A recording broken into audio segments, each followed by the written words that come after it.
My shourba meatballs. Shourba is the Arabic word for soup. My shourba meatballs is a great midwinter meal. It's very hearty. It's a soup with meatballs, carrots, and potatoes, and it's so hearty that it will really fill you up. And you'll find that this particular pot of soup disappears before your eyes because it's so good and so flavorful that it gets eaten very quickly. I like to make a pot.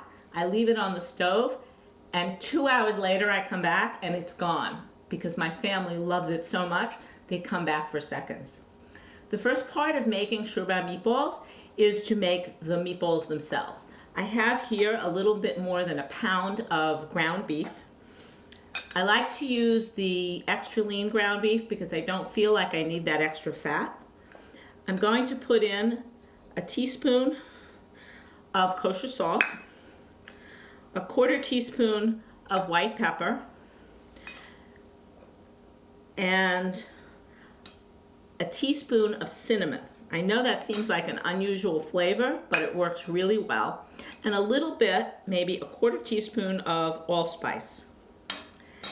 Finally, I'm going to add 2 tablespoons of water because I find that water in chopped meat makes it softer, and an egg. The egg is for binding. And then I'm going to just mix it up and I'm going to make my meatballs. I find it's easier to use your hands.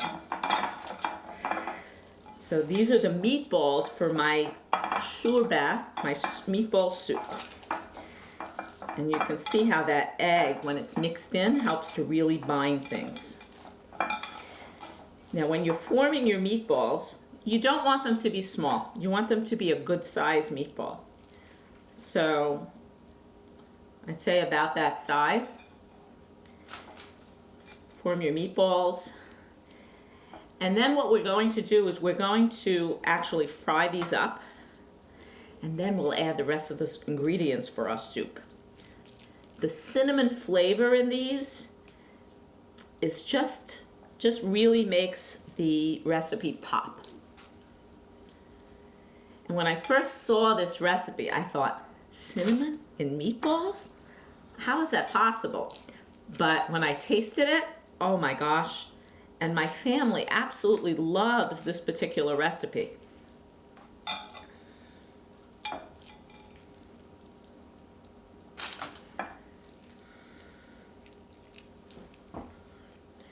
You can see that I don't make my meatballs that perfectly, but that's okay. They don't have to be perfectly round. They're still going to get eaten.